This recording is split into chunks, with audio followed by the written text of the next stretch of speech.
guys, it's that time again. It's time for the Retro Buzz. This Friday, everybody looks forward to Friday, not just because you get out of work, but because you get to see this guy. This guy sitting right here, the Planet Tomato, the Palomino, Glenn Planamento. Planamemo. Planamemo. Yeah, you know what? I try to get every single one that they messed up with you, but I always forget that one. How you doing, sir? I am doing good. Again, another Friday's here, another Tech Buzz episode, Retro Buzz episode, which is excellent. We have good guests on today. Very excited. And we've got Chris Jericho, Douglas COOLTOY in the house. Good evening, good evening. Pleasure to be here. You usually have your hat on. It's usually backwards, and nobody gets to see the whole and clean shaven today. So he's looking the dapper. Coif and everything. Yeah. He's looking dapper today. So welcome. Appreciate it. And we've got the true celebrity in the house. No, he hates when I do that. We've got Stevie Richards in the house. StevieRichardsFitness.com. Welcome back, sir. I made up for Doug not having facial hair, and I forgot to shave for about a week and a half, so we're even. You're going with the mountain man look. That's all right. Hey, I do it too. My wife, she don't mind. My wife and I dream of kind of having, like, you remember the opening of Shooter with Mark Wahlberg? That's kind of like, there you go. Like if any government agents try to show up, we take, we're not going to accept them. But we need good internet, and we also need some arcade machines, so it all bounces out. So for the next introduction we have a special guest with us that it's a package deal today, and I know Michael gave me the introduction. We've got the man, the myth, the legend, the creator of RetroMania from RetroManiaWrestling.com. We've got Mr. Michael Hermann. Welcome, sir. Hey, Steve. Thanks for having me. Hey, guys. Well, welcome.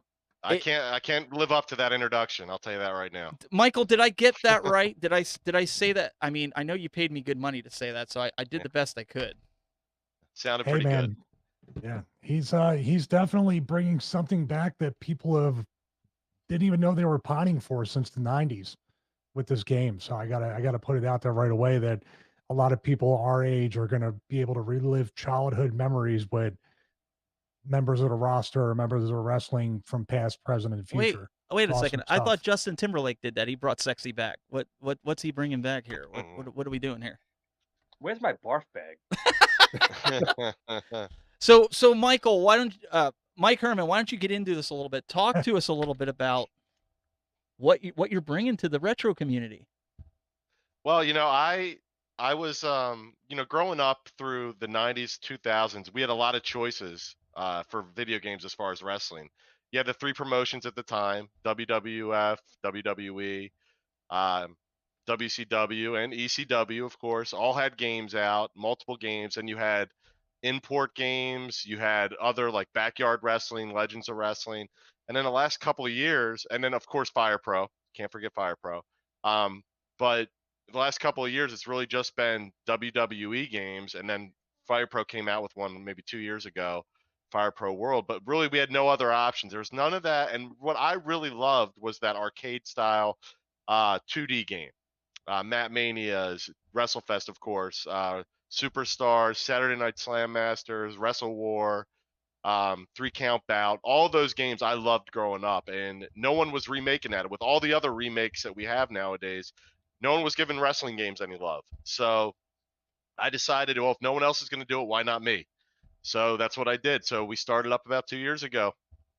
Very, very cool. I know Glenn's chomping at the bit for that game. I am. I think I'm an unlockable character in there, right? You put in that up, down, left, right, 1, 2, 1, 2, and I'm out there. Yep. I go right for the eyes, though. I'm definitely a girly fighter. I'm going to scratch your eyes out. That's what I do. Well, every good wrestling game needs a jobber, right? So. Right. Well, have you ever played a fighting game with Glenn? I mean, it can't be any worse than playing a wrestling game with Glenn. Nope, not good. So I can admit it. So Michael is here as well, and you guys know Michael's been on before. You guys know Miss Stevie Richards. What role do you play in this game, as for somebody that didn't see the last episode and the painful process that you've been going through. Yeah, well, it's really anything to help out. I mean, like I said, it's kind of been my way. I think I said in the last episode, video games and action figures were the only things that I really see in with my childhood. It's truly immortalizing myself within the wrestling business. It's really cool to have action figures. Really, really cool to be blessed to be in a lot of video games. And now, when the opportunity came along with RetroSoft Studios and Michael Hermann, it was a great symbiotic relationship. Especially, I get to mix everything into one, and also have my brand, Stevie Richards Fitness, uh, kind of infused for eternity into story mode. And also, the podcast that I do is Conspiracy Horseman with three other pro wrestlers, Greek God Papadon, Big Sal from ECW, and Ben Hameen, are also going to be in the story mode for the game. So to have that kind of stuff and to be able to contribute by game testing and doing all sorts of other stuff, and the PR stuff's going to be fun as well. It's truly a blessing to have that opportunity. That's really cool. Yeah, it's been awesome. Like I didn't know, I didn't know Stevie, Michael. see, you have the same problem that I have. Yeah. It's just reversed though. He can't say Yeah. Michael. But yeah, like we didn't know each other at all through this. I think I had met him once when he managed a video game store in the town I grew up in. Wow. And he's only a couple of years older than me. So I was probably, 18, 19, probably when he was managing that. But I've gotten to know him a little bit, and we have a lot of the same interests. And initially it was just like I wanted to, license him to be in the game. But once we started talking, he is helping out with so much more, and it's been great. So we together got the Stevie Richards arcade machine up and running, or still a work in process. But he might have lost a little hair in that one. But but just that was the start of it, and then we're just going to continue to work together. And now we're going to PAX East together, so it's been great. We tried, Glenn. I have to say I tried to help him as best as I could to get that thing up and running, but you just can't fix when people send you broken parts. Yeah. You just can't do it. Do we? I have to ask. I know this is a little bit sidetracked. On that. Well, I want you to comment on this because, so the last time we left off, your buttons weren't working right, which you and I had figured out that one Saturday. The buttons weren't working right. You got new buttons. Some of those were broken. Do we finally have everything mapped, and is it working? Absolutely not. So I will say this. Like, I think when Michael and I have become friends, and we're just with all the love we have for the same stuff, but also the fact that, these challenges, both with creating a video game from pretty much scratch, but then the arcade stuff and everything we're experiencing, I always try to turn every negative into a positive. And I know it sounds truly cliche, but it's been a great opportunity to really see the community, especially Steve, Doug, Glenn, and everybody else, reach out to me or be on FaceTime to kind of walk me through some of the stuff. So I see those experiences as more profound, and with Mike to be able to test the game out as truly something. I'm not going to get, man, there's more to life than getting mad because the cam locks aren't drilled out or this or remapping buttons. I'm not always like that. Mike has seen me texting. They said it's easy. It's not easy. Like, my wife's got a screwdriver and fixing the T-molding. Oh man. It's stuff like that though. Like, just getting back to that, like, I'm not going to ever, we said this last episode, I'm not ever going to get on here and say so-and-so this or that or the other thing. But I think my review video, I got the same message across without kind of coming off like really crappy about it. Well, I mean, there's a fair assumption. Things, when you get something, there's expectations. That's there's right. Expectations when you get something that it's reasonably all there. It's reasonably all the parts are there. You're able to put it together. When you run into a challenge, it's always one product out of 1,000 that's bad. But when you have continual problems, even after you're getting resupplied and still having problems, it gets frustrating. and I would not want to be a hammer or anything near you right now. I wouldn't want to be like smashed into the wall. Let's talk about one more positive very quickly. The thing I think that's more powerful than anything is starting out with this particular, setup, and then looking at a Legends Ultimate, looking at all this stuff, which Michael will get mad when I say the solution that I was looking at initially that's in the gym right now is more like a PC or Linux, where the Atgames Legends Ultimate is more like a Mac, where it's really easier and plug and play and all. Listen, that mini PC that you sent me, dude, you want me to start talking about that? I'm just That's kidding. user error. My text yesterday just very quickly was, hey man, he goes, yeah, there's something up with your deal. You might have to restore it. I go, is that easy? And he goes, what do you think? Wait a second. So you got honest. you got a 3% with a PC that he sent you? Amazon sent it. Amazon sent it. And he installed all his Mac software on it and broke it. Wait a second. Did you do coin ops? Is that what you installed on it? Well, I did coin ops initially, and then I did Launchbox, and he was on the phone with me because I wanted to see how it was working, and then put the RetroMania game on there, and there's some kind of conflict between one of those. So I'm probably gonna have to delete everything or start all over again. Oh man. Yeah, the issue is MAME won't even run on its own. There's some video driver issue with it. So you better get Glenn and Doug on speed dial and yeah, we can do like a remote PC session, do like a go to my PC or something like that, and I'm sure we can get it going. Oh no, Mike was on there for like over an hour after I went to bed. He was still on. We tried that, and I tried to download like their Intel it's one of the what are they called? Integrated video chips? Well, integrated video chips? No, it is. Yeah, it definitely is. But it's one of those. What's the brand name of the machine I sent you? It's an Intel NUC. Yeah. So it has like Intel has a driver application that will automatically check for new drivers, and we can't even get that installed on it. Wow. Yeah, you know what? That's not uncommon. Those automatic things are not worth the toilet paper you wipe yourself with. Right. Well, I've used it. More of a problem. I have 2 of them, and I've had no issues with them because that's what I use to demo the game on currently. And that's why I sent them the exact same one I'm using. I don't know. Well, it's PC though. It's not unexpected. I will say, well, Steve knows better than anybody after knowing me for so many years. It's definitely not unexpected, but it's I'm thinking about just running boot camp on my Mac and testing the game with that. I thought I had him. I thought I had him flawless when I made a copy of my image of my RetroPie, my whole setup. I had it. There's no Linux stuff, so it ask Michael. It boots right. It looks like a console booting up, right? I got rid of all the Linux script. And there's nothing. It comes up to a nice flash screen with some custom graphics and music. Goes right into it. He can select system. And for some reason, he could not. And I even wiped out the config file for the controller, so he had to set it up from scratch. And it's still not letting him configure his joysticks. Right. Oh man! I tried. I did. I tried. Well, Steve, I'll give it a go. I'm tagging you guys in. Tagging in. There you go. I'll give it a shot next time. As many holes as I tried to drill through the control panel, it didn't seem to work.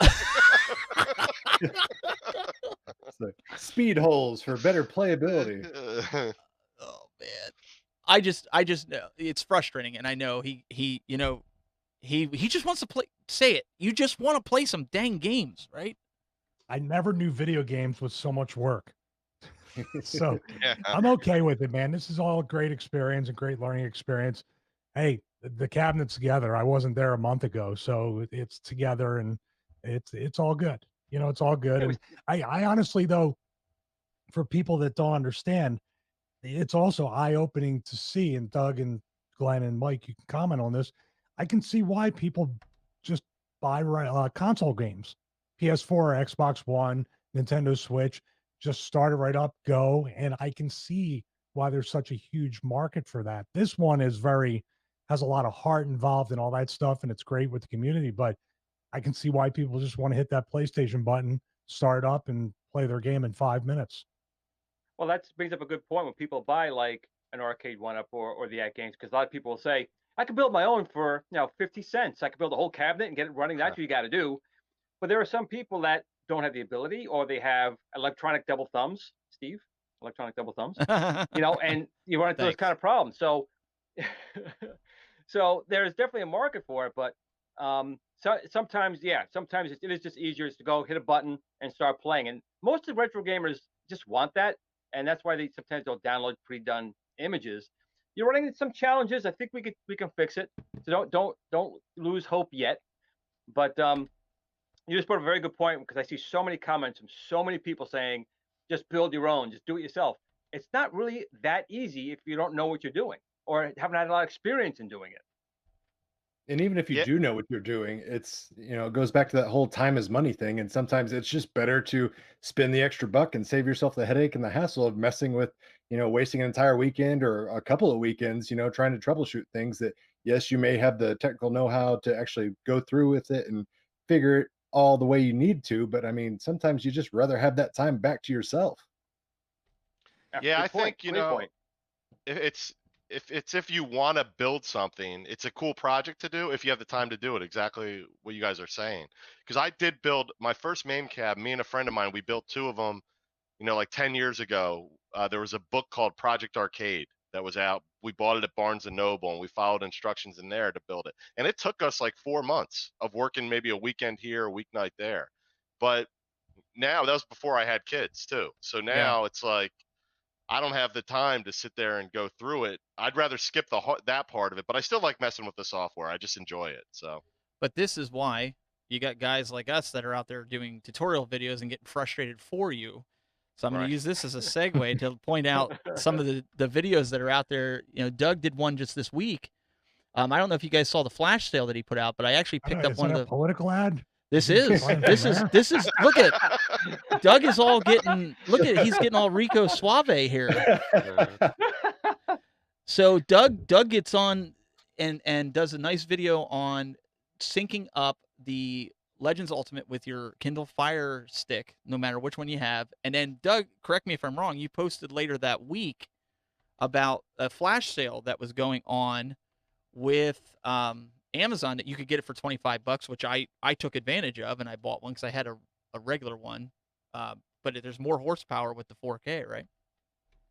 Yeah, the 4K one's got a little bit of more GPU processing power and everything. So it's obviously going to be your better, bet to go with as far as being able to run more games and more powerful games on it. But the flash sale is something I was really happy that kind of coincided with me putting out these videos, because when I originally purchased my 4K Fire Stick, I got it back on Black Friday when it was also $25, which is a heck of a price. I mean, they're not making any money at this point. They're obviously just trying to get people to sign up for the Prime service. So that's great for us, the consumers, that we can take a very powerful little device like that, plug it into Legends Ultimate and access games and not have to pay an arm and a leg for it. It's very easy as far as the configuration. You can add some high-level advanced games on it, play that way, or you can just play on the included Amazon, App Store games. So it's really, as far as how detailed and how deep in the woods you want to go, that's how deep and dark you can go with the Fire Stick. You can sit there on the surface level and just play those app level store games, or you can, side load different configurations and softwares to where you can play even more games. It really just depends on what kind of experience you want to get out of the Fire Stick. But for $25, you really can't beat it. That's what I was really impressed with the library that they have. Have you guys, not to turn this into an Amazon Fire commercial here, but I was blown. I've had one and it's sat in a drawer. Because Michael, that I have the Tech Buzz network app where you can watch this live on a Fire Stick. So I bought one because my developer was building it, and I just wanted to see what it looked like. And then I didn't know what to do with the thing because I have Roku and Apple TV. So what do? I throw it in a drawer. And then Doug comes out with this video, and I'm going, darn you, Doug. Now I got to go buy another one. Yeah, I'd say that in our household, we have nothing but Fire sticks, Fire TV sticks. I think they're very underrated. And when you do a comparison between the streaming services and how you can sideload apps to play games and other things, other media consumption stuff, I know how to sideload APKs, Mike. I know how to do that. I think last time I checked, I did it right. But yeah, $25 to have probably the best, most open streaming piece of hardware, and now be able to bring your own games or be able. It's called Blast sticks or something for Legends. So it's a form of that, right? Right. Okay. Yeah, the Legends got the blast dongles, but they're a lot of the Atari. They're Glen games, as I call them. They're and there's nothing wrong with that. Thank you very much. All right. So before we get into some of the gameplay here and let these guys go through it, Glenn, why don't you do some talking about your recent Kickstarter that I think a lot of people are going to be interested in, and I'll pull up the nice graphics for it. Yeah, this is something we've been working on really since last April and May, and like anything, it takes time to get things rolling. So this morning we finally launched the Atari Star Wars yoke controller. It's live on Kickstarter now, and I'm actually shocked. It's been live for about 8 hours, and last time I checked, it was just under like 95. There you go, just under $9,500, with a goal of 30,000, and we still have 29 days to go. So I'm very excited about this. And again, a lot of people ask, what's so special about this? Their Arcade One Up has their Star Wars arcade, and there's also the Allen Wait, One. stop. Somebody Yep. just bought something. It went up to 9720. Hey, nice. Thank you very much. And you know what? I've been getting a lot of messages from people, and I'm really shocked. Like, I'm pledging the whole thing. You make great products. I want to back you, and that really means a lot when people say I'm backing you simply because of your previous products and they believe in what we're doing. And the beautiful thing about this is, if this does go, which I believe it's going to at this point, make it through, we have planned so many other controllers, because my belief, when you're playing these games, especially in the modern games, so you have your Xbox controller, your PlayStation controller, the Wii controller, it's just one controller that's mishmashed to play all these types of games. And there are certain games where the controller is really integral to the gameplay. So my ultimate goal is to make different controllers for different genre of games, and we have a lot of things planned. I'm not making any secrets that I've talked about light guns. We have a very good light gun technology that'll be coming out in the future. We also have a drive-in controller, a shifter, pedals. So a lot of things are coming down in the future. But I was just really shocked. I was very nervous with the Kickstarter, mostly because if it doesn't get backed, we're doing 100% or nothing. If we don't get a full backing, nothing's going to come of it. And that was a little concerning to me because of how we want to make out more controllers coming down the pipe. But just in 8 hours, we've almost hit $10,000, and people are, and that's just U.S. only right now. We're only working with this Kickstarter to start off in the U.S., and I still have 29 days to go. I'm very excited and hopeful for it.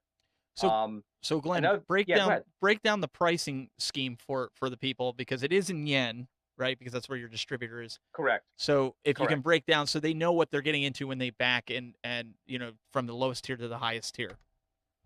Right, and I'll talk real quick, because a lot of people have asked about the yen or the yang, if you will, yen yang.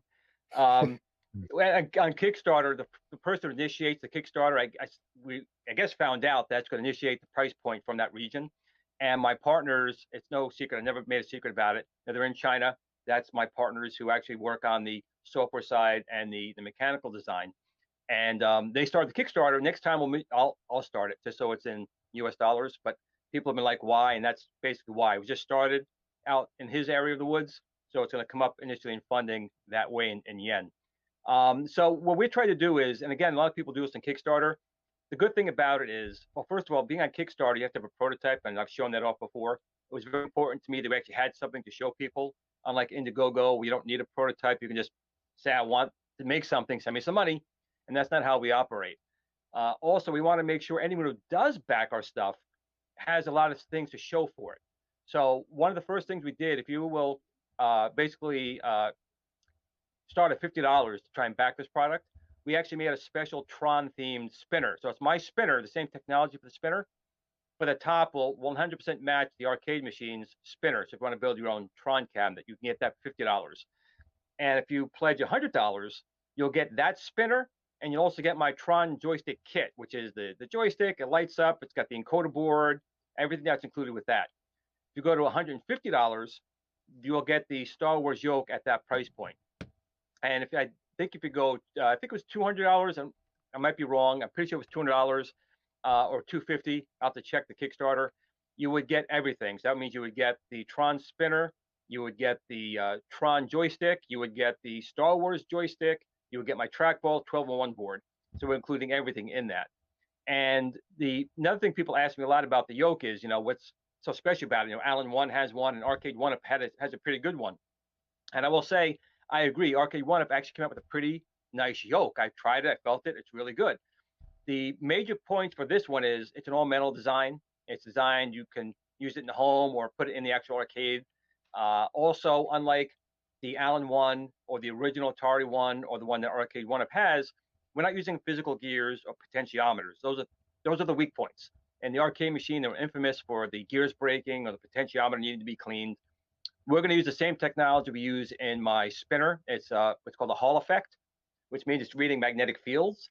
And the good thing about that is there's no resolution per se, because the magnetic field could be pretty much anywhere within a spectrum. So it'll be always pretty accurate and center very well. A couple of things I had added to it, because the stick right now, it's going to be a USB interface. So it'll work with any PC, Pi, Mac. We're going to make sure it's compatible with the Arcade One Up Star Wars unit if you want it for that. Or just want to take like I did, I just took a regular Asteroids cabinet and converted it into a Star Wars cabinet. And also the Atgames Legends. We want to make sure it's compatible with all of them. But the big thing was I wanted to make sure it did more than just that.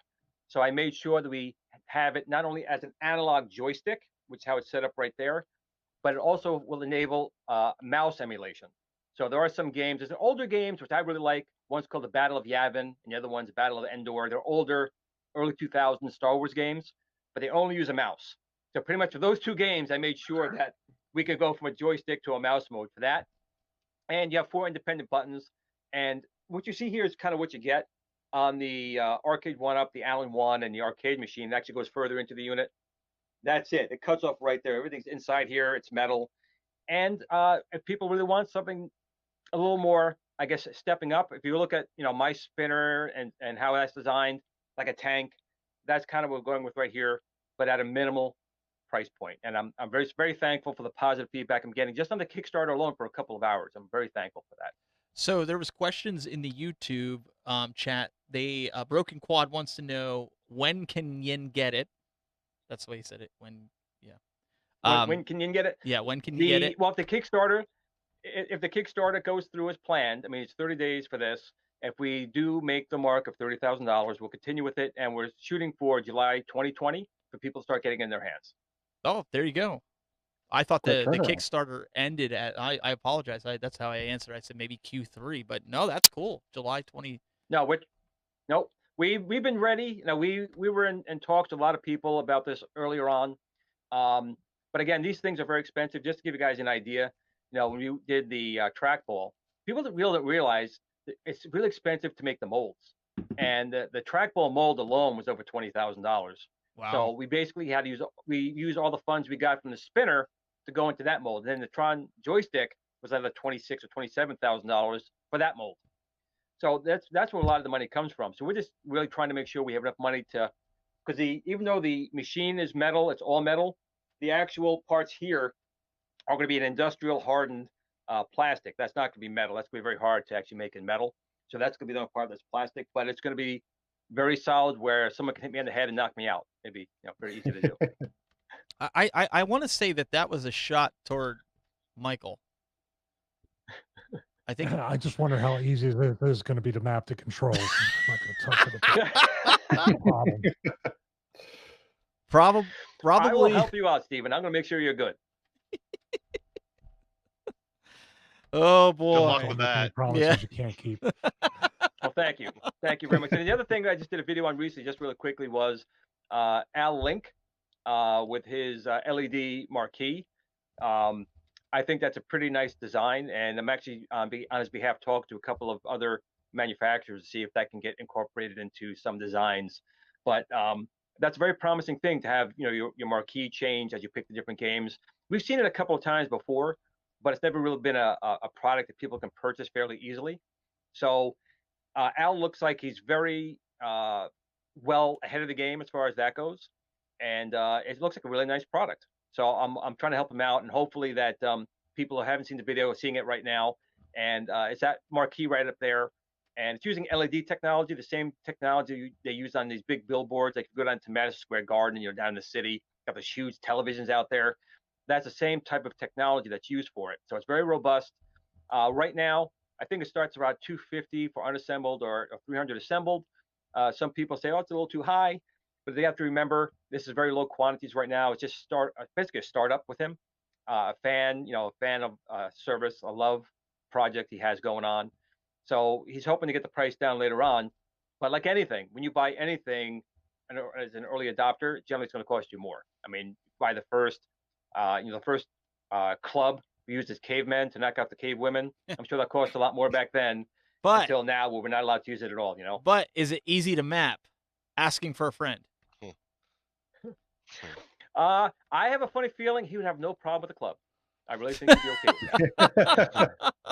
Well, is it 250 rupees, yen, dollars? Just checking. How many clay pots do you have to smash to get those rupees? Yeah. Oh, actually, I heard that it was much worse than the CDI games. Like every step you had to smack a clay pot to get a ruble, a rupee, whatever it was called, out of there. Again, we're asking for a friend. Yeah. I'm assuming I don't know the translation of yen, but fortunately, when you go on there, it will translate it to US dollars. It shows up as yen initially, but it will translate to dollars, which is something never have any, but I know of them. I have a son. Every time I go in my pants pocket, there's butterflies come out. I had money. I don't know where it went. It just kind of vanished. I don't know how that happens.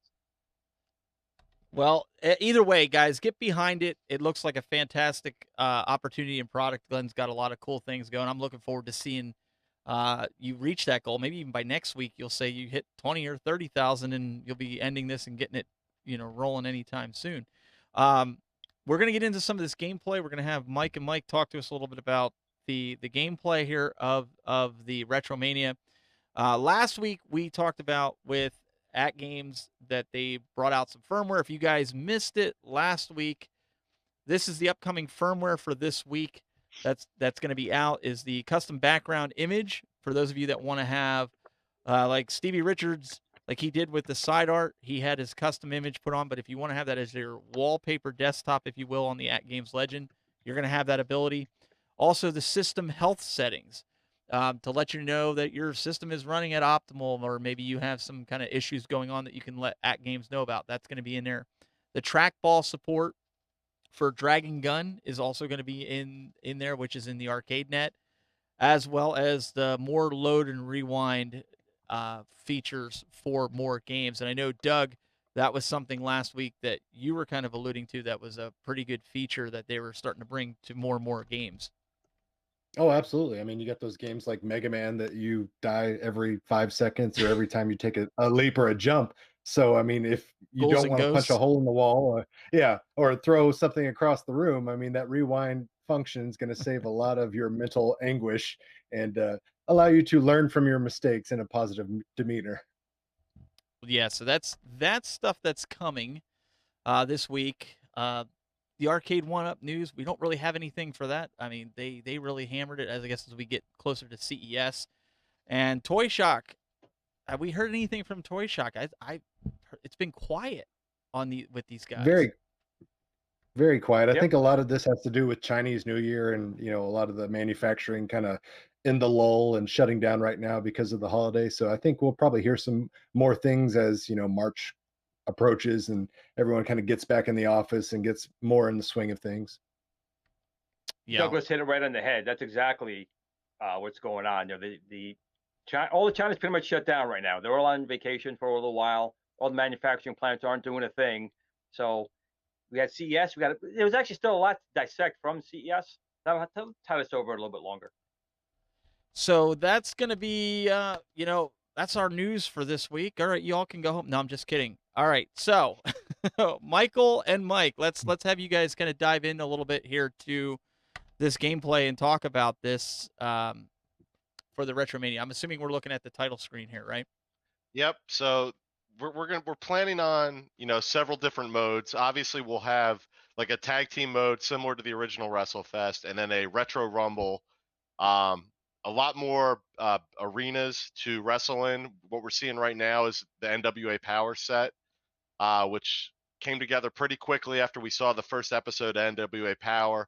I grew up. The first wrestling I watched was NWA Jim Crockett Promotions when I was like 6 or 7 years old, which is what got me started really loving wrestling.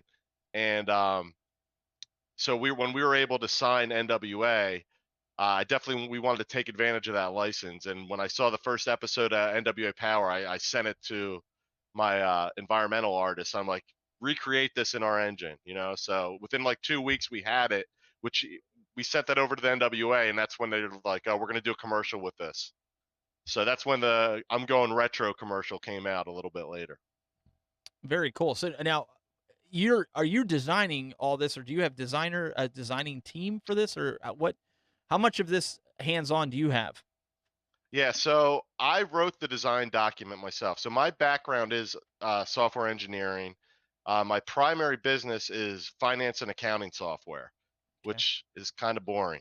So I like my job, but don't get me wrong. I like the interaction with people, problem solving, that nature of it. But as far as the debits and credits is a little dry. I started out in public accounting actually, which is even more dry until I moved over to software. But eventually, I got to a point where I always wanted to make a video game, and I decided that's what I was going to do. So I wrote the design document for the whole thing.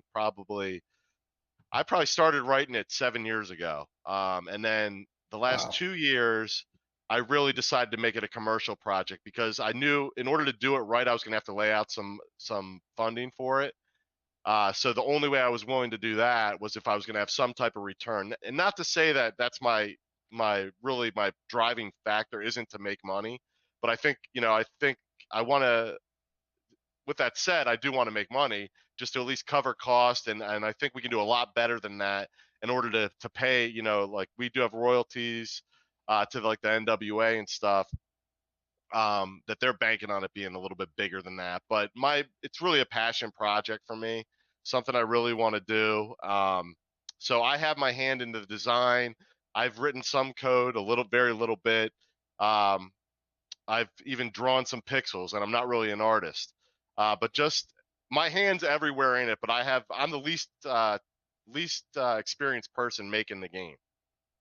So everyone pretty much working on it has more experience in either wrestling, programming, or artwork than I do. Interesting. And I noticed too, we're not seeing much of Stevie Richards here. We're seeing a lot of the Road Warriors here. How does that make you feel there, Michael? Oh, you can't go get to this part until you visit the Stevie Richards Fitness training facility. We were very lucky to have that. So no, Stevie Richards Fitness is in that game. I'm in story mode, and some of the stuff I'm going to be putting up on the YouTube channel will involve story mode with myself and Johnny Retro, who is John Morrison. So we call him Johnny Retro in the game, and also you'll be able to play that by the time PAX East comes around. Correct, Mike? Yeah, that's what we're shooting for.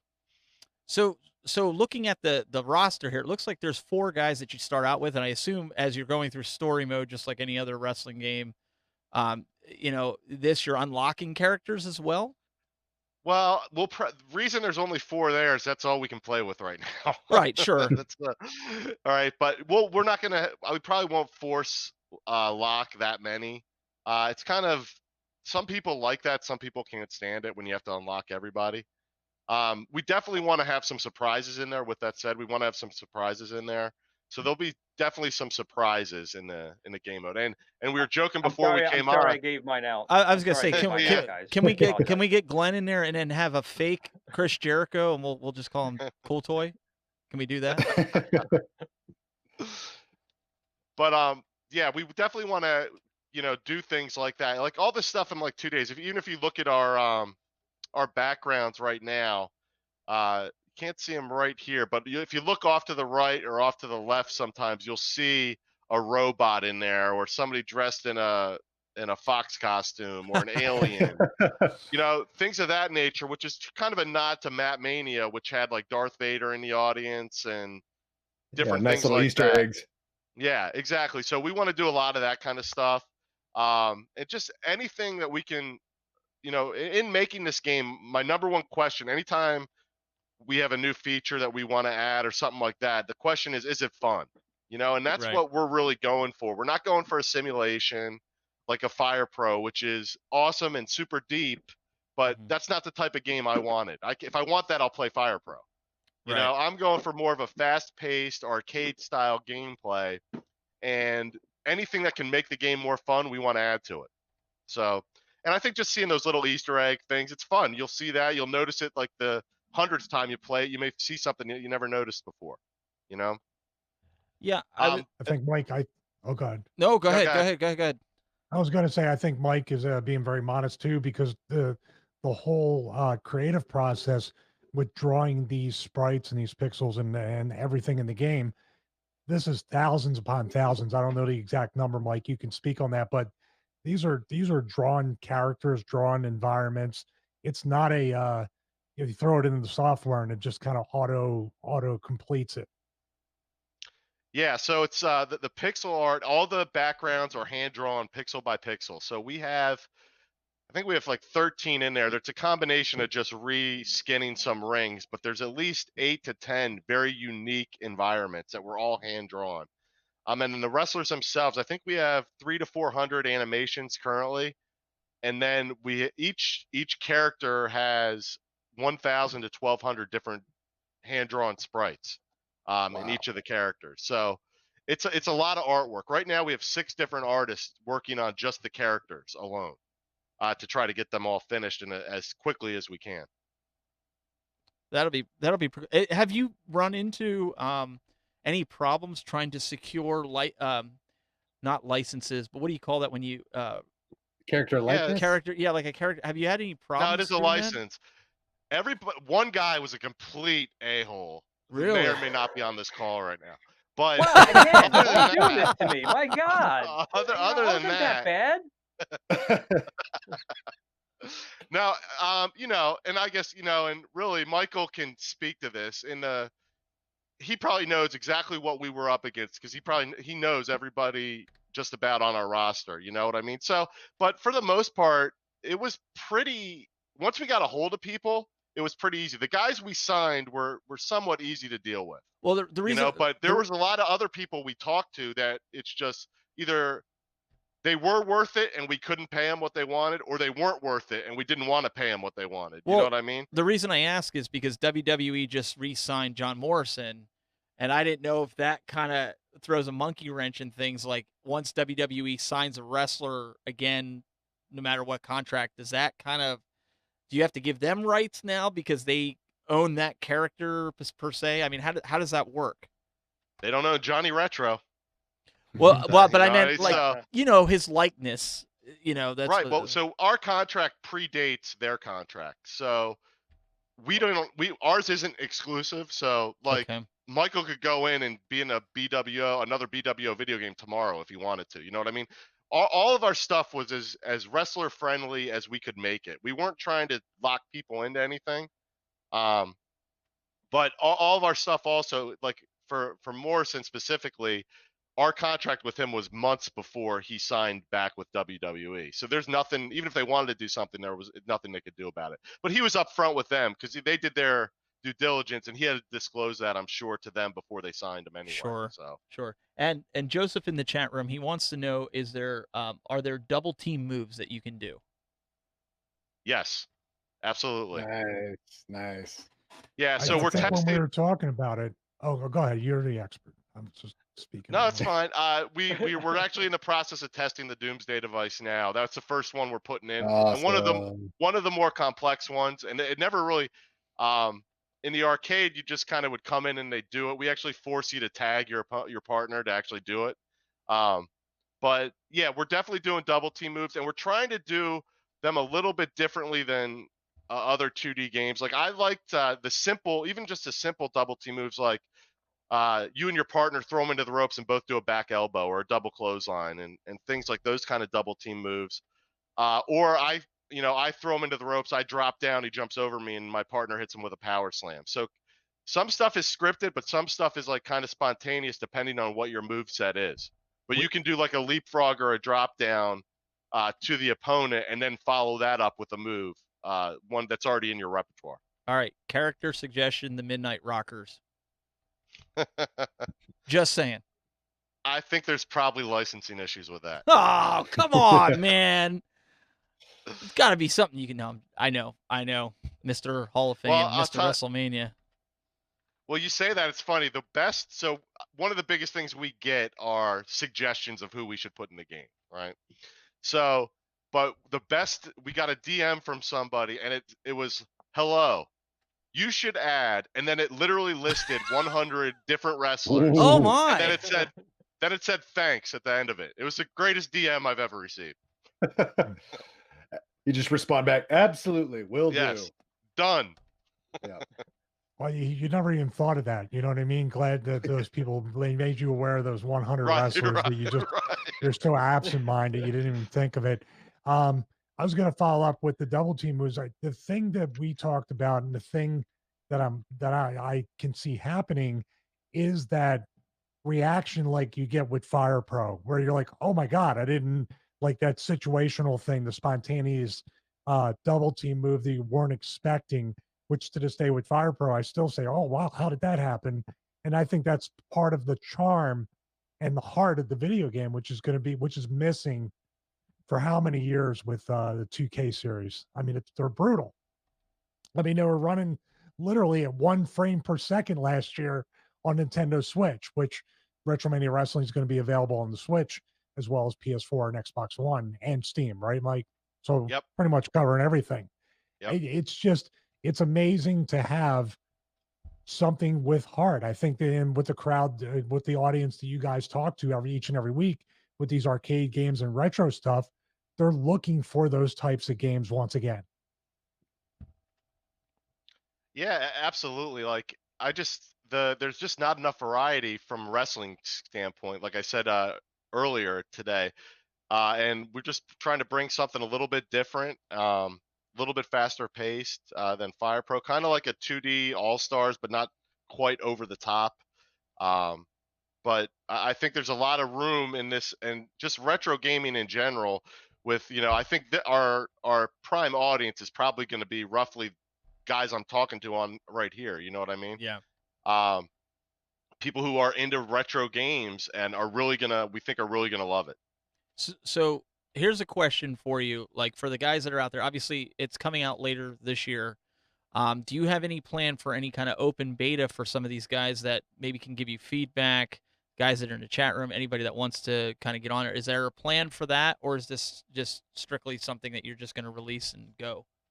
No, I think so the way we've been getting feedback currently, we went to Too Many Games, which is right near my house last year, and I would say over 100 people played it there. We got really good feedback, so we knew I was so nervous going there. That was the first time more than me and my kids had played the game, and the people actually working on it.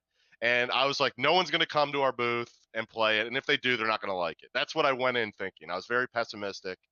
But everybody who came in really liked it, and we got great feedback, and this was almost 6-7 months ago now. We've done so much more since then. So we've gotten feedback there. We've gone to Tommy Dreamer invited me to the House of Hardcore show, so we got a lot of feedback there. And then we're going to go, Stevie or Michael and I are going to go to PAX East, and that's probably going to be the biggest one yet as far as the number of people that are going to play it. So that's our primary testing, but I have had people contacting me about beta testing. Some have worked out better than others. Just some people say they want to do it, but they don't really want to. They just want to play it once or twice before it goes. So we're really looking, I don't know if I want to do a huge open beta, but if you really want to help test it and are willing to give feedback, we had just opened a Discord server as well, that people are starting to come into. We did that, I think, yesterday. We just sent out the link. So if you want to reach out, it's an open invitation, and if you're serious about it, we'll trade a couple emails As long as you're willing to sign an NDA, we'll get you helping out if you really want to do it. The reason I say that is because the other company that made, let's say, version 2020, without calling them out on it, was an utter and absolute disaster of a wrestling game. Probably one of the worst ones I actually took it back to the store and they actually gave me my money back because of that. And I know the damage control and they've been fixing things, but in all reality, I'm not saying yours is like that because obviously we saw the video, but that's the reason I'm asking that, because obviously they didn't do that. Yeah, I mean, I don't want to pile it on too much, because I just from a software engineering standpoint, I think they were, and being a big corporation, we don't have the same constraints, I'll say, as they do. They have a lot more resources than we do, obviously, but we don't have to answer to a stockholder. So we don't have to rush this game out. It'll release when it's done. We want to get it out as soon as possible, obviously, because we've been doing a lot of marketing around it leading up to this. So, but yeah, we're definitely testing it. We have like 4 or 5 people testing it daily, almost every build. Our Trello, we use Trello, and it's filled with different issues that we're addressing. So I think we're doing a pretty good job that's kind of a first level beta testing. We definitely want to, as we get a little closer though, we definitely want to start opening it up to more people. Well, I think it'll be good, and I know what I said to the other game. I said best of luck in your future endeavors, right there, Michael. Got it. I know that saying. No, I just have a looks quick good. question, if I can throw in there real quick. Yes, please What do. I saw on you talk about the software and the programs. What's been your biggest challenge on that side? Obviously, I'm not talking about licensing. I'm talking about the programming aspects. What was your biggest challenges within there? Was it finding programmers that can do it? Was it finding, I don't know, the right person to code the part of the game? What was just the hardest thing you had in that process? Yeah, that's a great question. And I think it's funny. It's not necessarily the technical piece of it, although there are some technical issues. But the first thing was my lead programmer wasn't a wrestling fan. So I said, initially I was like, well, we need to do the Irish whip. He's like, what the hell is an Irish whip? Is it like, do I need to put a flag? Is it a real whip that they use? You're speaking a different language at that point. Right. And so that was probably the biggest challenge of getting my lead programmer up to speed on just wrestling terminology. And just being able to understand, because there's like even some, like, for example, I was actually talking to him yesterday, and it was, being able to move on the apron, the ring apron, up and down in a tag team match. Now you're not allowed to just walk into the ring, but I want him to move up and down. And then he was like, but it's going to make it a lot harder if he can tag his opponent anywhere on the side. I'm like, oh no, he has to be in the corner in order to tag into the match, right? And now I know they don't do it as much anymore, but initially when I grew up watching it, and probably when Stevie was or Michael was wrestling more, you actually held a white rope, right? Mm-hmm. And you had to hold onto that rope, or your hand had to be on the corner or something to make the tag. And he's like, well, why? Like, I had to explain like little things like that to him. And I go, don't worry, wrestling fans know where they have to go to make the tag. Like, if you've played a wrestling game before, and even if you haven't, you'll figure that out pretty quickly. So, but I'd say that's the biggest thing. Angel asks in the chat room too, is there going to be objects like steel chairs? He said wheelchairs, things like that you can clobber your opponent with. So we have chairs in there already. Nice. And we definitely want to add more weapons. It's like on the list of things to do. But right now we're still just we have our like one-on-one match is pretty much done. Works very well. We have to tweak difficulty settings, and we still have to tweak AI. But I think it plays really well. And then we're hopefully going to be finishing up a standard tag team match in the next week or two. And once those two are done, then it's easy to add like a 3-way tag match, or a three-man tag, 6-man tag, 8-man tag, and then add like a tornado tag, or a 3-way, 4-way, and things like that. And then the rumble match as well will be very easy to just build out once we're finalized the tag team mode. So hopefully that answers that.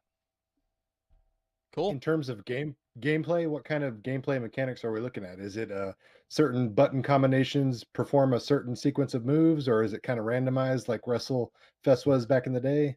It's kind of, I would say it's like a hybrid between WrestleFest and Fire Pro would be the best Okay. way to describe it. So we did keep that randomness that WrestleFest had in instances.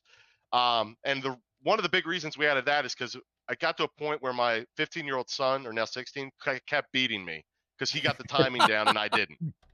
So I needed a way for, but what we found was, it is funny and he was loving it, but it wasn't fun for other people to play against him.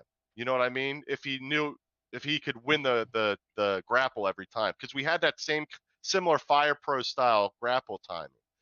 But now we have it where, one, it's a slider, so you can get how precise you actually want that mechanic to be. But we also just added a randomness to it, so it's not as predictable. It's not purely talent based. You know what I mean? Good. There is So it's not like there is a not like a Bo Jackson in football, where once you got that character, you knew you weren't going to win because that guy had Bo Jackson. You were done. right. There's certain things like we wanted it to be fun for everybody to play and not just dominate once you got the timing down. So, and there's other aspects to it as well, like kicking out of a finisher is a big deal. We have a near fall kind of event at the end. That doesn't happen all the time, but it happens often enough where you'll see it and you'll pop for it.